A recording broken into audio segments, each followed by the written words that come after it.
All right, folks. Well, we're here.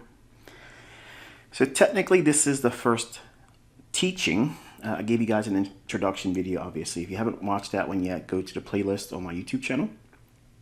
And please watch that one because it'll help at least establish the, in my opinion, the proper expectations. That way you understand what you're getting involved with here. And at least it gives me a chance to kind of like break the ice and show you the contrast of what you may be expecting versus what I intend to deliver. All right, so this first installment is going to be elements to a trade setup. All right, so coming out of the gate, I just want to let you know that this is predominantly going to be a futures index trading mentorship, okay? The idea is going to be presented in the scope of paper trading on tradingview.com. But what you're looking at here, this is Thinkorswim's live data. These are actual executions I made today. And I want you to compare and contrast with what you see on YouTube and other educators where they'll tout that they can do this and they can do that. But really, I want you to compare and contrast what you see here.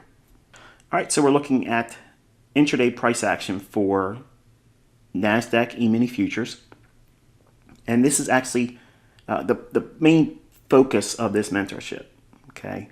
I believe that this market is worth studying. I believe it is not just limited to NASDAQ, but I believe it's useful to learn as a trader that views obviously the E-mini S&P, the E-mini Dow future, and the E-mini NASDAQ. Now, E-mini NASDAQ is a little bit faster, a little bit more aggressive, and even with that, you can still trade it. So I want you to think about what it means to watch price action and understand what it's likely to do before it does it. Now, I'm not promising you're going to be able to do that right out of the gate. What I'm going to show you is the compare and contrast to how I can trade versus what I'm promising to teach you in this mentorship, how to find specific setups in your demo account, okay, or your paper trading account. I'm not trying to entice you to trade with live funds, okay, so that way we know this going in. The teachings will be predominantly through the scope of TradingView.com's paper trading module, or just hindsight data. Now, I already know some of you are, oh, here we go, the hindsight guy. Well, what you're looking at here is actually live executions from today, okay? And I want you to think about if you were able to trade a micro account and you were trading the NASDAQ and you were able to capture just one of these moves. Which one would you like to learn how to find? Obviously, you probably look at this and think, well, I'd like to do all of them. But I want you to think about which one really stands out off the entire chart, and this is a 1-minute chart. Which one really stands out? And I'll give you a moment. You can pause the video and unpause it when you're ready. Some of you folks never, ever pause it. All right, so obviously we can see how the market moves from here. Okay, 2 orders executed here. Whenever you see this, this is actually a reversal. So if there is a trade on long, it'll reverse and take you the other direction. Okay, and then this one here, this is a reversal as well. Then another close, and then another long entry, the exit, a short entry, and then the cover. Okay, I'd like for you to consider what it would take for you to find consistency and how many handles, how many full handle moves in an index futures contract that would satisfy you. And when I say a handle, that's essentially 4 ticks, the minimum fluctuation in these markets. An example would be if you were trading the E-mini S&P and you were trading obviously the 4450 level and you went long. If it went to 4451, that's a full handle, okay, or 4 ticks, or 4 times $12.50 or $50 per handle. The NASDAQ is $20 per handle. So it's slightly different. but it's faster. It moves a lot more handles, a lot more aggression. Now, it doesn't always move faster. Sometimes we'll have a lethargic price action in this indice or another out of the three. That would be the S&P, the NASDAQ, and the Dow. I personally don't trade the Dow that much, but there's a lot of my students that love trading the YM. But YM is the symbol for the futures contract. And these three markets have the luxury for you that may not have the capability to put up to like $17,000 margin if you were going to trade one full contract of the NASDAQ futures. Most brokers, unless you're using a discount broker, they're going to require you to have deep pockets in the sense that you're going to have about $17,000 and about $12,500 for an E-mini S&P full futures contract. Okay, you take basically a fraction of that, and you can trade a micro on each one of these markets. But obviously, it reduces the number of the tick multiplier because you're trading with a lot less technically leverage. So I'm going to get into all that, but I just kind of want to begin the conversation informally, but also just kind of show you what it is that I do versus what other people do. Okay, so I'm not trying to, point my finger at anyone in particular, but if you look around on YouTube, there are people out there that try to make a big stink about themselves, and they'll try to show results that may or may not be real. I'm not here to disparage that. They could be actually trading a live account. I don't personally care. But anyone that trades on Thinkorswim, they can recognize this chart right away. I posted a results and updated reflection on the Thinkorswim or TD Ameritrade account, and it's on my community tab. I promise I won't beat you up too much with the community tab, but that's my way of reaching out to you. So if you subscribe to the channel, and then when you subscribe to the channel, you want to toggle all notifications. You want to click that little, I think it's like a bell icon, and then all notifications. That way, anytime I post on my community tab, it'll let you know. Otherwise, it won't let you know. So it's my replacement to Twitter, which in my opinion sucks. So if we look at the ebb and flow of all this here, where the market's trading up, and between here and here, it's not a small number of handles. It's a pretty respectful amount of handles. It's not a couple, it's not a handful. And then up here, it's a reversal, and then it comes back down, and I buy it back here in reverse. So I'm selling short here, and I'm buying long here. 740 to 720, that's 20 handles. Going long here at 720, I'm abbreviating the number just for brevity's sake. Getting out at 732, 12 handles. Then going long here, 756, and then getting out at 784.5. Then going short at 798 and covering at 675. So I'll ask you, which one of these trades do you think is the one that you want to learn? Again, putting all aside the idea that you probably want to do all of these, but I'm not promising you that, okay? I'm going to take you into how to find this setup here. Notice the number of handles. I'm not promising you're going to get this many handles, but the setups and the logic behind it will help you find these types of frameworks. Framework is the foundation to a trading model. So you have to have an understanding of what it is you're looking for. And that's really the only thing I'm introducing tonight is the idea of what it is I'm promising to educate you with, so that way you can go in and find these setups on your own. You will not need to be a slave to some kind of black box system. You don't need to be a part of some kind of signal generating gimmick. You don't need to be a part of a signal service. You can find these on your own, independent. That's exactly what I'm trying to frame in all of my students. I do that with my mentorship students that paid me for education. Now here you are in my YouTube channel. I'm telling you the same thing. I'm teaching independence. That way you're not requiring any hand-holding by me. Once you understand the rules and you go through the processes and things I'm going to teach you how to practice with, You will not need anything except for the chart itself. That's it. And that's how, in my opinion, and you can argue with this if you want, but I could care less if you could. Any of you would challenge the idea that independent thinking is not the best way of doing it. You want to be able to be unshackled, okay? And if you're part of a signal service, or if you're part of a approach that requires you to use a black box system, you're kind of held captive, aren't you? So if you look at this chart is clean, except for these little bubbles that actually show you the transactions. You don't really get any kind of, well, distortion from your reading of price action.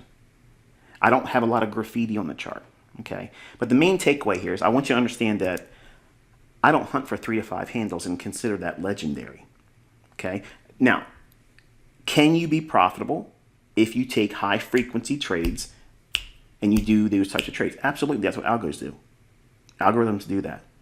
But I'm trying to show you, by contrast, that there is a way that you can find setups that are outside that parameter of very small little handles and doing lots of contracts.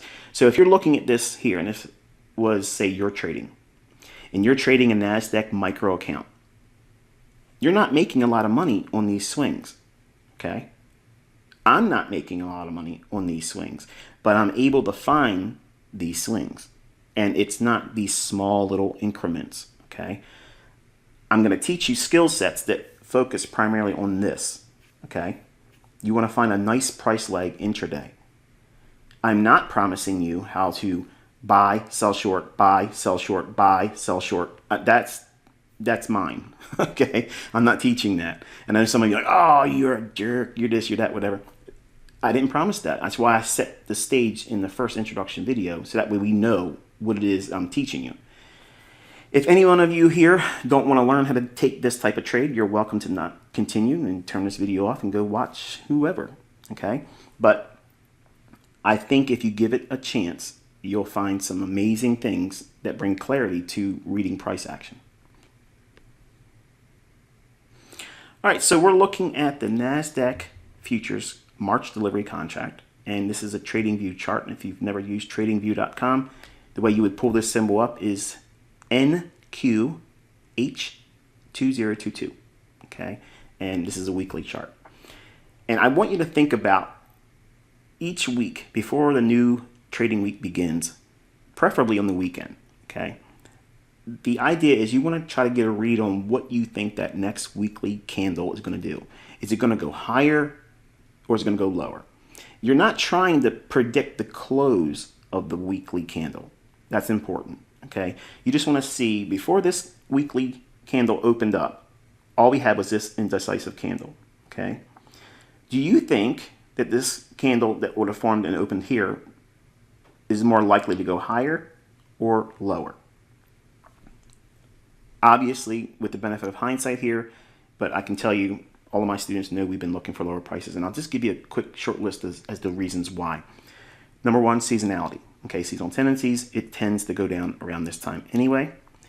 We also have discussions about how the Fed's going to raise interest rates. Stock market does not like that. We're also in earnings season. There's a lot of volatility because of earnings, and those factors plus the underlying tone of the marketplace, which I'll show you when we get into the daily chart, it just, well, it's heavy, and this is where it was going to draw to, okay? Did I expect this entire range to be delivered in 1 week? No, that's not important. The point is I'm expecting the weekly candle to expand on the lower end, okay, or go down and gravitate towards this low, which it hasn't broken yet, but I think that's what we're probably going to aim for on Sunday's opening going into Monday's trading. So that's where I think it's drawing to. And that's the component I want you to focus on with your analysis. What is the market likely to draw to? When I say draw to, think of it as price being a paper clip, okay? And then you have this magnetic impulse that specific price levels and seasonality, okay, will put on price. It'll cause price to gravitate towards certain levels. And the measure of speed and magnitude that it moves to get to these levels, you learn that over experience. That's not something I can transfer. It's something you have to practice and see and study, and you get a rhythm for it, okay? Every educator knows what I mean by that, and every student that's been trained successfully by any other educator will not understand exactly what I mean by that. You just get a feel for it. It's experience. There's no way of defining it outside of that. In the early stages of your development, you want to at least try to focus your attention on where that weekly candle is going to do. Now, here's the thing. It may start the first half of the week, or maybe just one day, expand lower. And if you get it set up in that, that's it. You're done. That's how you start working towards consistency. No student ever should try to trade every single session, every single day, because the only thing you're doing is building an expectation that you're going to be able to do this every single day profitably. And then if you do get a run of profitability, as soon as you get a losing trade, it's going to blow your mind, and you're going to want to correct it quickly, and you're going to start making irrational decisions. And then you enter that loser cycle I've talked about many times in the YouTube channel. So the only thing you're looking for is a likely movement higher or lower based on the weekly candle. Okay, that's all you're doing. That sets your initial bias for the week. On the daily chart, you're looking for swing highs and swing lows to get your liquidity, and majority of your trading and the draw on liquidity, what makes the market go higher or lower, it's predominantly found on this time frame. Okay, so majority of your analysis should really be linked to this time frame right here. You have to have an assumption whether you're going to be expecting that weekly candle to expand higher or lower. That's your weekly bias. But then you have to go into the daily chart and figure out basically where you are in the grand scheme of things on that weekly range expanding higher or lower.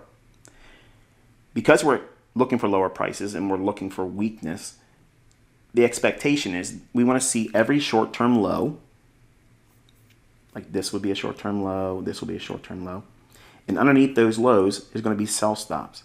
Okay, that's liquidity. When I say learn to start looking for where the market's going to draw to, it's drawing to one of two things, okay? It's drawing to stops, which is liquidity, or it's running to an imbalance. Now, what's that mean? Above old highs, buy stops. Below old lows, sell stops. Imbalances is something like this over here, where you have one single candle pass higher, and the previous candle's high is here, and the next candle's low is here. So it only went up one candle, nothing moved down to overlap with that same delivery on that price candle there. So in other words, that's an imbalance. It's only going higher and nothing else is here to offset that and efficiently deliver price on the opposite end. Now, you probably heard of the theory, auction theory, okay? And folks hear me try to communicate some of these things and they'll run away with, oh, he's just talking about auction theory. And it's not. Just like when they see me do a rectangle or a box on a chart, and you'll see one in this video, it's not supply and demand, okay? It's just what it is. You'll see it and you'll know right away after you've been with me for a couple weeks that this is entirely unique and there's nothing else like it. And I'm certain the majority of you are going to fall in love with this model. So we're looking for lower prices. We're looking for an expansion. I'm using the benefit of hindsight, but I can promise you again, this was discussed. We were looking for lower prices in my paid group. And if I did not say that, I have a lot of students that are making YouTube channels. They are welcome to come out and say I'm a liar. So we're looking at the daily chart. And we're going to drop down into the hourly chart. Okay, now what I have here is a framework for looking at the weekly range on an hourly chart. So all I did was beginning on midnight New York time, Monday's candle, and then Friday's close, and then the beginning of Friday's trading at midnight. Okay. Now, what I'm delineating here is the fact that we had a nice sell-off on Thursday, and the market went into consolidation overnight. Notice what happens here on Friday. This is that old low in the daily chart. That's what we're thinking or assuming that it's going to draw to, because that daily chart, there's lots of liquidity. And large fund traders, large institutional traders, institutional mindset investors will be looking at these old lows and old highs. And liquidity providers will be looking to take business in around these same levels. So if we know that this level down here is the old daily low, and again, I'm going to take it back up to the chart on the daily chart. That's this low right here, okay? By dropping down into the hourly chart, that level is here. All I'm doing is transposing those daily levels right to this hourly chart. The entire week has been bearish. Okay, it's been going lower since the beginning. Then we had consolidation in here. The market creates this short-term high and this short-term low. What rests above that short-term high? If you've taken notes and been paying attention, it's buy stops. What's resting below this low here? Sell stops. Watch closely. The market trades down initially and takes out the sell stops. Why would it do that first? This is inducing shorts. Okay, so it engineers liquidity. Even if the idea is that they want to take the market down to this level, if it's been consolidating, I like to see them do this type of move here, where it drops down first. It's kind of like a sucker play. Anybody that has a sell stop below here, they want to sell on weakness, they're going to get tripped into the marketplace. So now they're triggered in short. And then they start doing a run against those traders and against those that were already short from this high. So what are they doing? The market's being driven higher, and the algorithm's going to attack that buy stop liquidity pool. Why would they want to do that? Number one, it's going to punish those individuals here that went short. When it drives above this high here, it sends all those buy stops into market orders, flooding the marketplace. That gives a huge influx of willing buyers at a high price, which is the perfect counterparty to smart money that wants to sell at a high price. Remember, the market wants to go down here. So when it drives up to here, those buy stops are the counterparty or the other side of a smart money trader that's wanting to go short, because they're going to sell short. They got to sell it to somebody who wants to buy it at a high price. That's why the market does this. Okay. In your notes, you want to record anytime a significant price move lower is expected, always anticipate some measure of a stop hunt on buy stops or a short-term high being taken out. Obviously, it's reversed when you're looking for higher prices.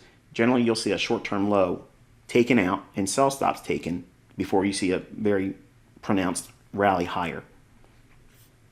Don't take my word for it. Go through to your charts and you'll see it's actually occurring almost on a daily basis. So we're going to drop down into a 15-minute time frame.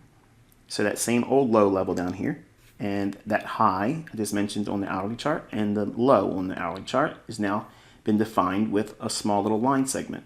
Okay, so we have a trend line here and a trend line here. That's the extent of a trend line. That's it. I only use them to highlight to my students. These levels are not on my chart. I'm watching a naked chart. Okay. You, while you're developing, you should have these levels drawn out on your chart because it helps you build and ingrain the idea that this is where liquidity is. It keeps you focused on that because it's easy to look at all these candles forming if you have the luxury of watching it in live, and you can lose sight of where you are. I mean, once you lose your bearings, it's really confusing. And this helps you keep those bearings in mind. And what do I mean by that? Well, I mentioned how the market dropped down initially, and that takes the sell stops out.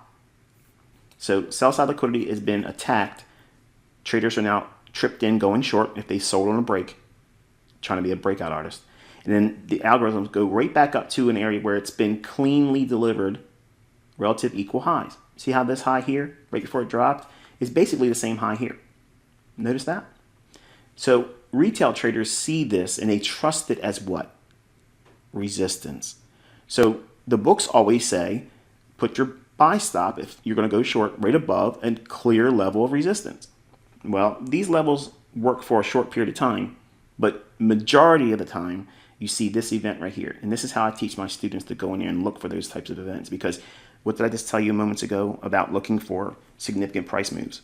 Before there's a significant price move of any real magnitude or importance, generally there's going to be a stop hunt that takes place right before that price delivery occurs. So what does it look like? You have relative equal highs, this high and this high. The market goes up when we're what? We're expecting lower prices on that weekly chart. We're on the last day of the week. It's already been heavy. It's weak. And the only thing it's been doing is consolidate. And the first thing it did was broke out to the downside, tripping what? Traders in a breakout to go short. So now they have traders caught on the wrong side, offside, and now they want to take the market up here, where those buy stops are going to be resting for those that were smart enough to sell short here or here and didn't get out below here. So the larger pool of liquidity is going to be resting here because it's in sync with the downtrend, and everybody that was short the day before, they seen this high form, and once it broke below this low here, they all rushed and trailed their stop loss right above that. And I understand if you're new and you think, well, this is easy to explain in hindsight, but I want to remind you, go back and look at the first slide I showed you. Those were actual entries. That's a live account through Thinkorswim. Charles Schwab, that was the clearing firm that did the broker's side of the business, okay? So I'm not showing you a demo account. I'm not showing you paper trading. Those were real entries, okay? They were real reversals, the whole business. But the main thing was I showed you that larger trade. This is going to be the framework that I'm teaching you how to find it, okay? But this pool of liquidity, once this occurs, you want to drop down to your lower time frames and start looking for something specific. And let's go into those lower time frames and find out what that is. Okay, here's a 2-minute chart. Why a 2-minute chart? Well, 2 minute, 1 minute, or 3 minute, or 5. 5 minutes still has a lot of room for imbalances to occur underneath that time frame. And what do I mean by that? The 1 minute, 2 minute, 3 minute chart tends to be the best for finding the imbalances for indices. Okay, don't take my word for that. Okay, if you're looking for high frequency setups intraday, the 1, 2, or 3 minute chart are just beautiful. They just offer a real good clarity. The reason why, because the high frequency trading algorithms are operating on nothing really higher than 3 minutes. Majority of the time, they're like seconds, okay? 15 second, 30 second, 45 second, 60 second intervals, okay? And what they're looking for are these small little imbalances. And what does that look like? Well, we have that run on the buy stops here, okay? Remember that old high here, the old high here, old high here. It runs right on through that. Once this occurs on that higher time frame, 15-minute time frame, you want to drop down to the lower time frames. And I'm using the 2-minute chart because this is exactly what I was using to find that imbalance and trade off of it, okay? The market creates a short-term low here, and then it breaks below that. This is key. This is called a break in market structure. Now, the foundations and underlying framework is we're in a market that's what? Weekly bearish. We're expecting that weekly candle to expand lower. It's been expanding all week. So we have momentum on our side.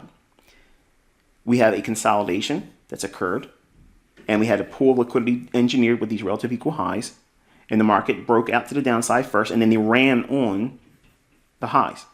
So once it went here, we don't rush in there, just go short because it went above the old highs. We're looking for some specific signature that tips its hand to you, okay? And I promise you, when you start going through your charts, and it's going to be homework for you, you're going to see this occurring almost every single day. And if it's not doing it this way, it's doing it the opposite direction as a buy, okay? Again, don't take my word for it. You're going to be flabbergasted. You like that? Flabbergasted when you see how many times this thing forms every single week, okay? It's many times throughout the intraday charts it creates this type of move.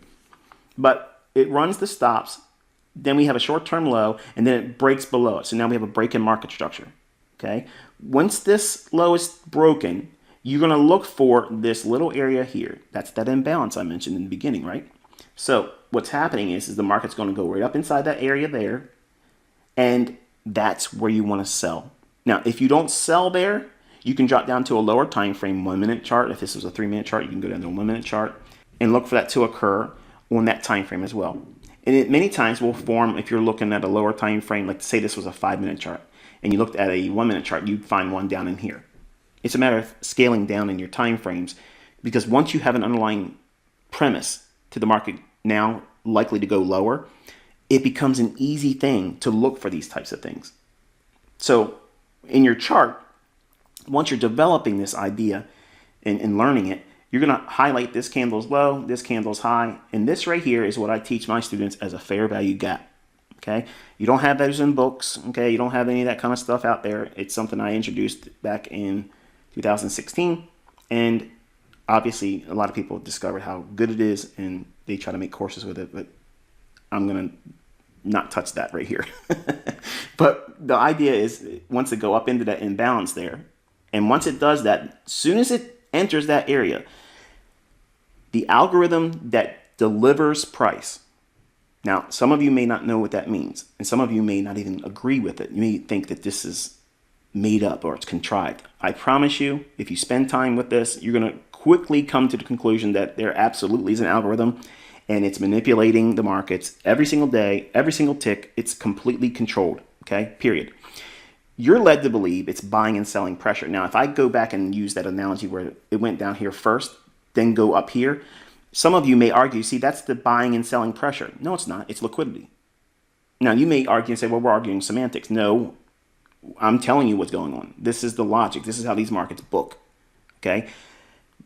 Once you see these patterns over and over and over again, it's very easy to execute on them. But the impulse to want to do it the first time you see it because you've watched this video, that is going to be problematic for you. So you're going to have to do a certain number of weeks and months of back testing. There's no escaping that. You have to do it. Any skill set, any teacher, educator, system, whatever, okay, whatever they're going to give you, there's going to be some kind of growing period where you have to trial and error, fix the problems that you have about yourself. And I've literally taken your attention to a very specific framework and setup. Notice that? Some of you may think I'm still talking too much, but I'm taking you right into the heart of the matter. This is what it looks like. This is what you're looking for, okay? These are the fingerprints of that setup. These repeat. So if you know what they are and what those components are that make up this setup, you'll be able to find them. But focus on the imbalance after the market structure breaks. So this big candle here, it breaks down.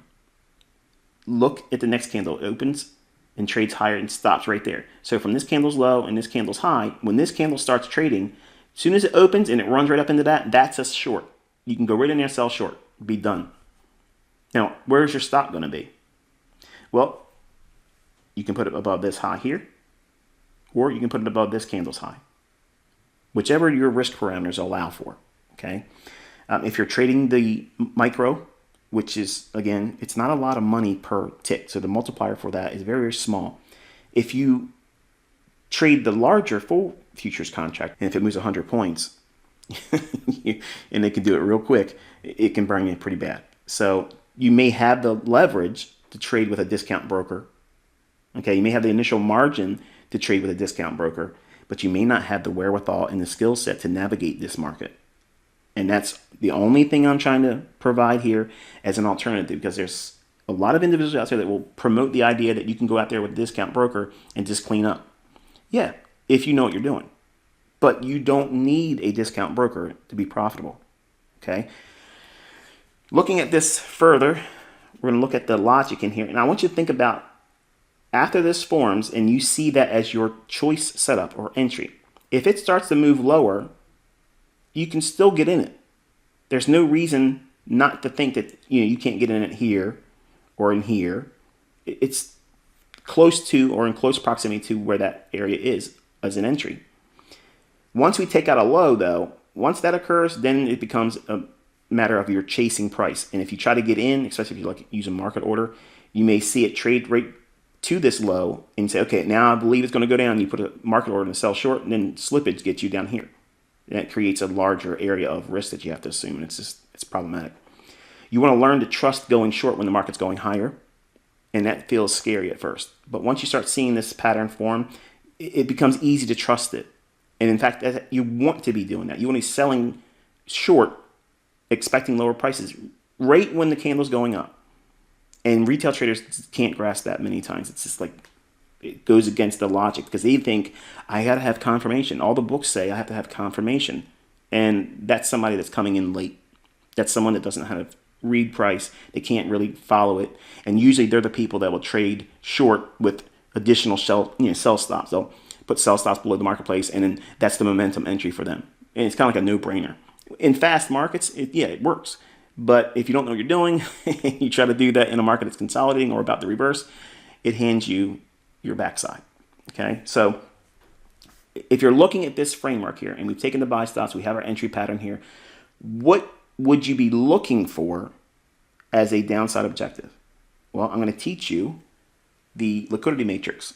Okay, and sounds pretty cool, sounds neat and all that, but watch what it is. This here is your range.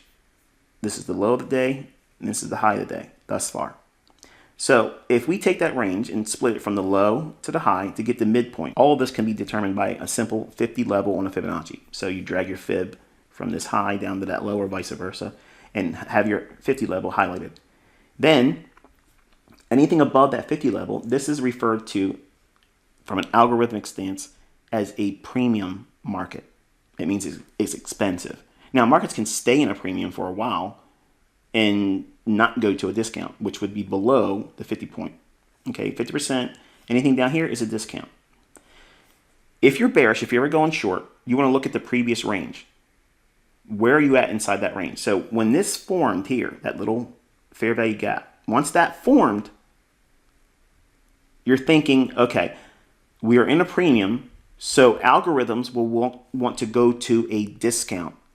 That's the opposing side of the marketplace. So if it's going short here, it's driving the market lower. What does that mean? The algorithm is going to start pricing lower. You can have all the buyers in the world come in. If the algorithm is in a sell program and it's going lower, it does not matter. It's going to reprice lower and lower and lower. And then what will happen is those buyers that may come in with a huge influx of volume, they're going to get crushed and they get squeezed. You ever hear that term? Oh, this is a bear squeeze. This is a bull squeeze. All that is an excuse for them not to know why the algorithm's doing what it's doing. That's it. That's all it is. It's an out. Okay. I'm telling you, this is what's really going on. So the market's moving from this premium high, this specific entry point, to a level below the 50 of this range, this low and this high. Now, I want you to, again, go back and rewind the video once we're done and look at that execution page where I showed you my entries going back and forth, up and down, and where I got out at, where I got in at, okay? I want you to think about what below this level here, the 50 level, what is resting below here? Sell stops. So now think about the idea of someone like you and I that would see this ideal entry as a short. We have to sell to get in that short. How do we get out of that short? We got to buy it back or cover it by buying. Well, we're going to find willing sellers at a low price relative to this point here. They're willing already sitting down there with their sell stops right below that low. Now, look closely. What else resides right near that low? Do you see it? Pause the video before I show it to you because it kind of ruins the experience. Because if you find it and I don't tell it, it feels good. Right there is that imbalance I mentioned. Okay, it's only one single candle passing up, and the previous candle's high and the next candle's low. That area right there is an imbalance. From this area here, it went down below the 50 level and attacked these sell stops and completely closed in this imbalance. So every point of this candle's high to this candle's low, that range with the candle only going up, that's a buy side imbalance. It has to have an equal delivery to be efficiently priced and booked by the algorithm. It goes down and completely closes it back in with down movement. Notice the candle on this here, it opens and then trades down. So it fulfills its role of balancing the buy side offering, now the sell side offering. So that is an efficiently delivered price move. Precision elements from the entry here down to here. Everything else after that for the rest of the day, I didn't care about. Even though I had an objective of that old daily low, I wasn't expecting it to run into this particular day. And that's why I didn't participate anymore in the rest of the day. In hindsight, I wish I would have left a small position on and just let it go. But you're going to have that. You're never going to be right about everything all the time, every single day. You're going to leave things on the table. You're going to get in too early. You're going to hold too long. You're not going to buy enough or you're not going to sell enough. There's always going to be some reasons why you didn't do something right. So don't beat yourself up about it, okay? But if you can find elements like this repeating in the price action, can you agree with me that that is amazing precision? And this is the logic I used to do that trade The very trade that I showed you that was the largest one in the example of saying which one would you rather learn how to do.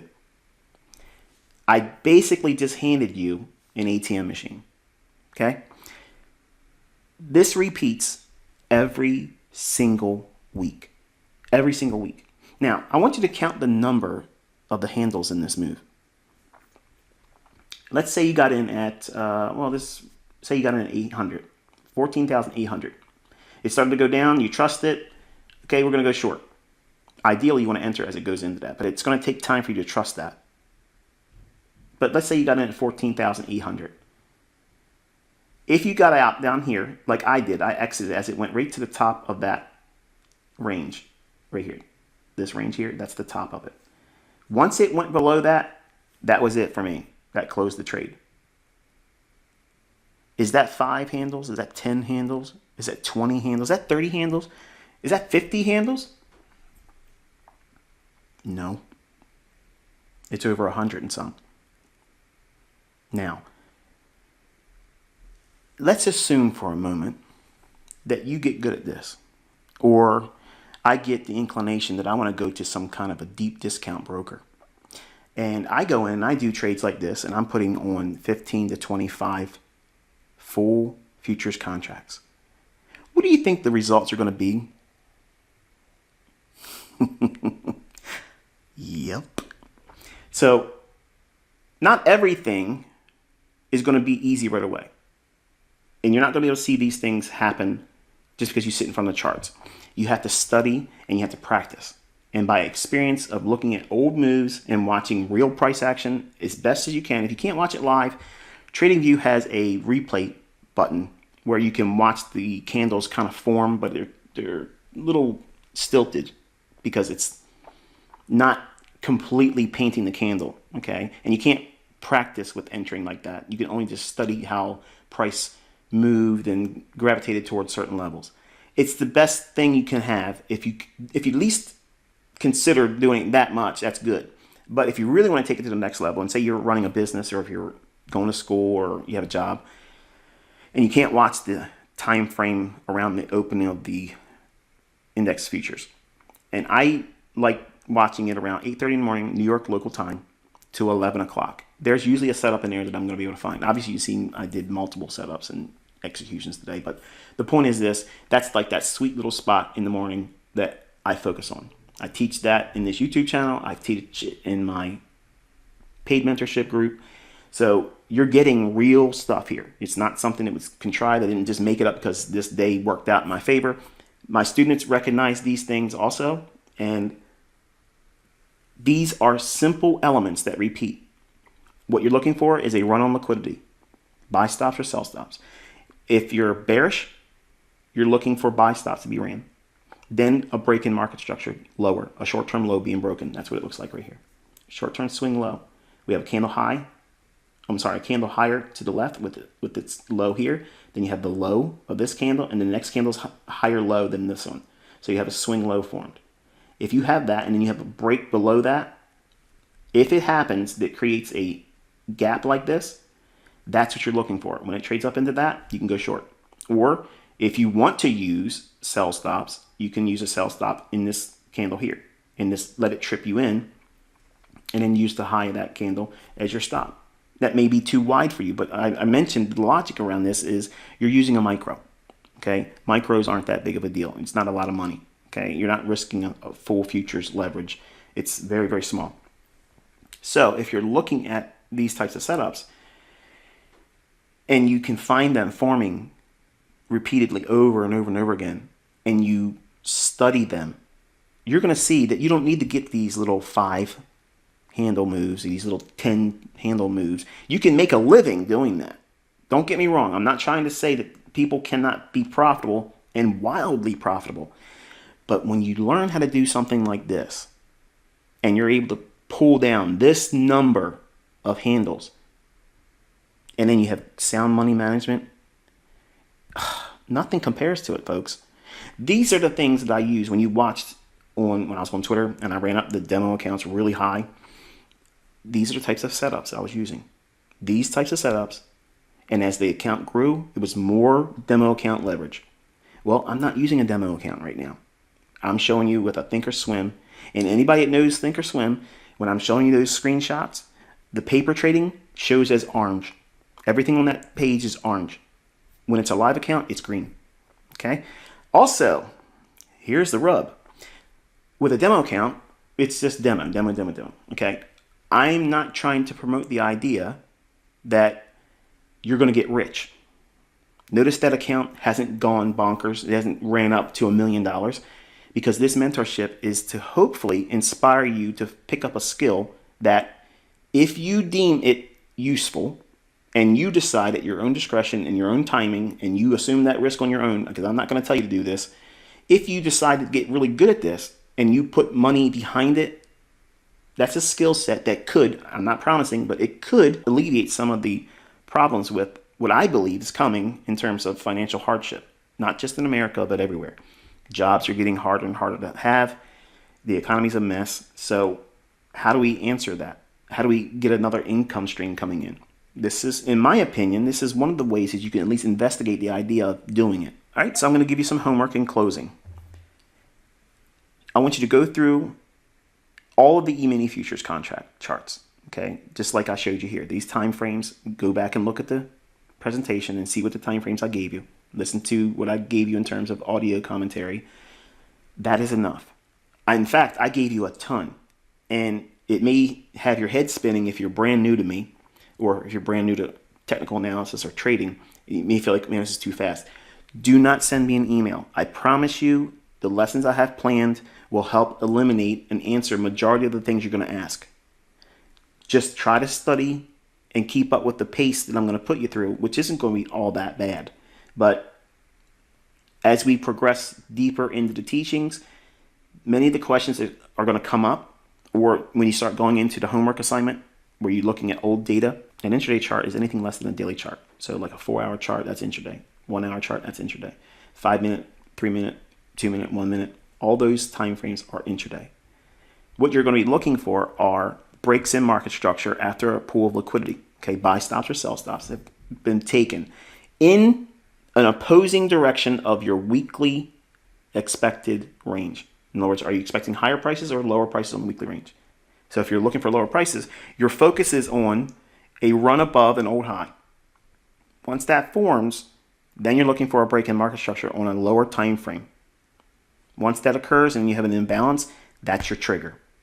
Okay, and then you split that range that was created, find out where the 50% is, and then if you're selling short, you want to find something like an old low or an imbalance to aim for as your target. And you want to get the closest target. Don't try to get fancy and say, okay, well, I think it's going to go down to that lowest low, and try to use that for your exit. Because sometimes these markets can deny you that. So low-hanging fruit is how I teach. You want to have the easiest target and then allow the market to go farther and you just not be a part of it. It's okay. Is 125, 130 handles in an index not good enough? I think it's good enough, but I'm probably just biased. But the homework assignment is, again, you going through the charts using the logic I framed in this introduction lesson, looking for break-in market structure. I also have lessons in this YouTube channel that talks about market structure breaks and things like that. And then you're going to look for the imbalance in price, which is that fair value gap. Then you're going to determine where an opposing high or low resides, then log and backtest the number of handles you see in hindsight examples. In other words, how much did it offer? And you're going to get a collection of doing that. The next lesson, I'm actually going to show you how to go back into the charts and look for them, how to log them in your journal, and give you more insights about how you can find these setups that repeat every single week. Okay, so again, I'm going to build on this foundation in the next episode. The next episode will be next Tuesday, and the time upload will be 10 o'clock New York local time. Hopefully you've enjoyed this one. Until I talk to you next time, I wish you good luck and good trading.